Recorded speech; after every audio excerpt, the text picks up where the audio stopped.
Assalamualaikum warahmatullahi wabarakatuh. Perkenalkan, nama saya Muhammad Mudiuddin, NIM 2105011011121. Dalam video kali ini saya akan sedikit mereview terkait materi yang telah saya dapatkan dalam mata kuliah Bank dan Lembaga Keuangan Non-Bank.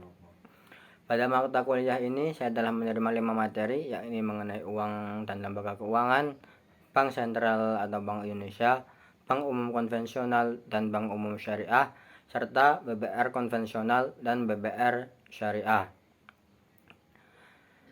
Pada video ini saya akan sedikit menjelaskan pemahaman saya terkait materi-materi yang telah saya dapatkan dalam mata kuliah tersebut.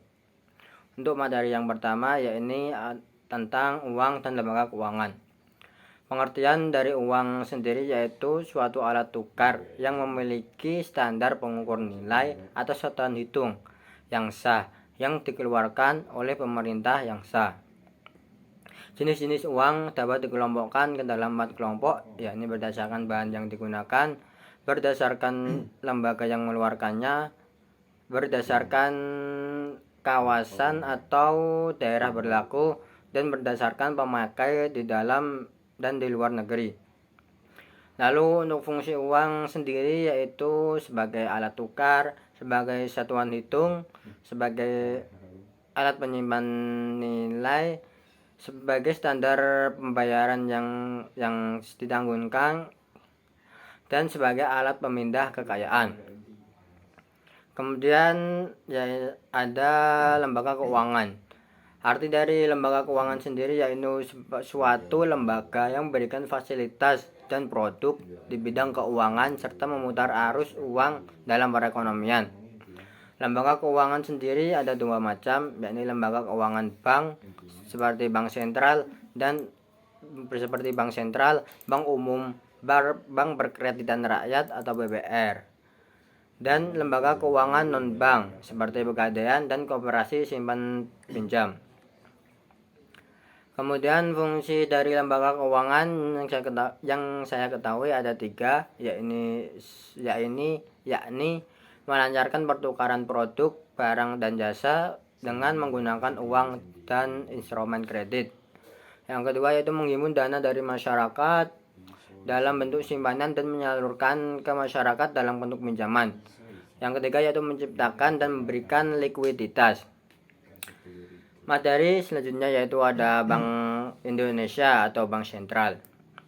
Bank sentral yaitu suatu instansi nasional yang bertanggung jawab untuk menjaga stabilitas harga atau nilai suatu mata uang yang berlaku di suatu negara. Tugas dari bank sentral sendiri ada 3, yaitu menetapkan serta melaksanakan kebijakan moneter, mengatur dan menjaga kelancaran sistem pembayaran, dan mengatur serta mengawasi perbankan yang ada di suatu negara. Kemudian untuk materi selanjutnya yaitu ada bank umum. Lalu bank umum sendiri itu ada 2 macam, yakni bank umum konvensional dan bank umum syariah. Secara sederhana, bank konvensional adalah bank yang menjalankan kegiatan usahanya secara konvensional. Sedangkan untuk bank syariah adalah bank yang menjalankan kegiatan usahanya berdasarkan prinsip syariah. Secara umum dari segi operasional, meski terdapat perbedaan bank syariah dan bank konvensional, keduanya juga memiliki beberapa kesamaan. Untuk perbedaan bank syariah dan konvensional, yang paling mencolok adalah pada proses akad serta dari cara pengambilan keuntungannya. Dalam pengambilan keuntungan, bank konvensional menjalankan usahanya dengan memberikan keuntungan dalam jumlah tertentu dalam bentuk suku bunga bagi nasabahnya. Sementara untuk bank syariah tidak menerapkan sistem bunga. Pada layanannya mereka menjalankan berdasarkan prinsip-prinsip syariah Islam. Dan juga pada syariat Islam bunga dilarang karena dianggap tidak sesuai.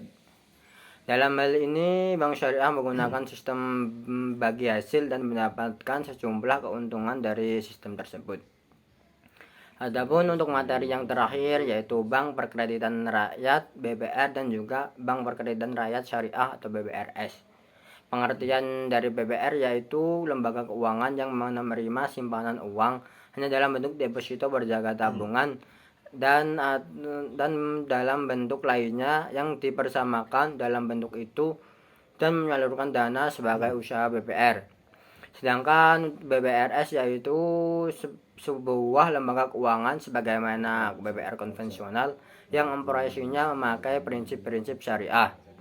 Secara singkat, perbedaan dari BPR dan konvensional dan BPR syariah terletak pada penggunaan sistem, di mana dalam menjalankan berbagai kegiatannya, BPR konvensional menggunakan sistem konvensional seperti namanya, sedangkan BPR syariah menggunakan sistem syariah yang sesuai dengan syariat Islam.